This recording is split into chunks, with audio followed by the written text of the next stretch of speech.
Presque tous les Espagnols vivaient dans l'idée qu'ils allaient bientôt repartir. Papa disait « Tout est prêt, on n'attend plus que le signal du départ ».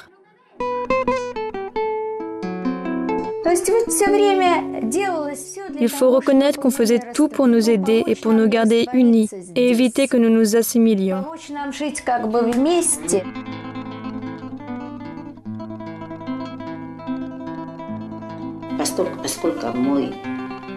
Mon père fut le premier à s'engager et à partir pour l'Union soviétique.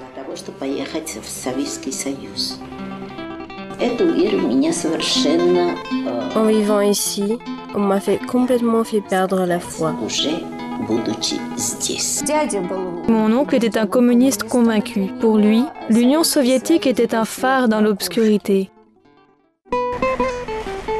So, Carmen González González? Eh bien, te voilà arrivée au paradis, ma petite fille.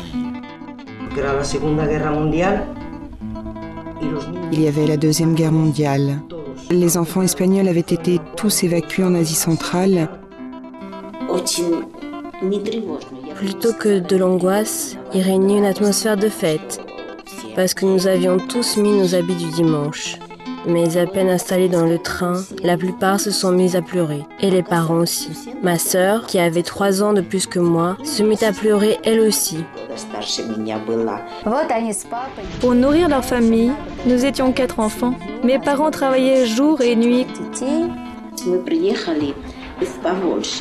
On nous a alors conduits dans la région de Pavoltse de la Volga, les Allemands qui y habitaient ayant été déportés en Sibérie. Dans le bateau, on nous avait déjà mis en garde. Ne pas boire de l'eau des puits, ne rien prendre de ce qui pouvait se trouver là, car avant de partir, les Allemands avaient tout empoisonné.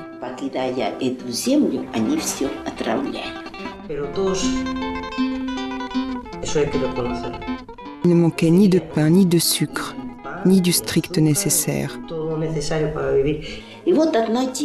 Cependant, une fille, qui pouvait avoir 14 ou 15 ans, se précipita vers moi.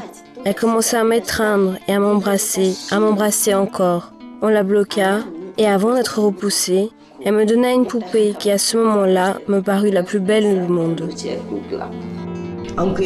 Même si la religion est interdite, même si une personne ne peut aller à l'église, la foi demeure quand même dans son âme.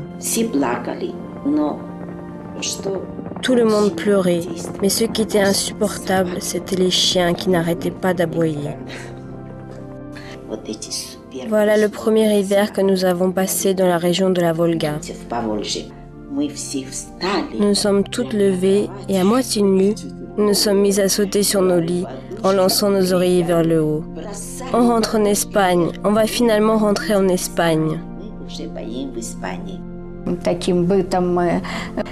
Cependant, dès que je me suis mariée, j'ai compris que j'allais passer toute ma vie là. J'ai été prise d'une immense envie de rentrer en Russie. Quelque chose s'est passé dans mon âme et j'ai compris que c'était précisément le changement auquel j'aspirais depuis longtemps. J'allais au jardin d'enfants qui était assez éloigné. Je m'arrêtais souvent à l'église.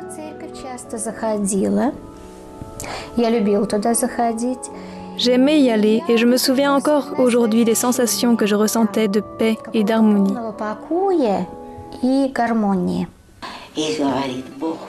Et maman a dit, Dieu m'a pardonné. Tous nos voisins m'ont dit, eh bien, vous, communistes, vous avez envoyé vos enfants en Russie. Vous ne le reverrez plus jamais.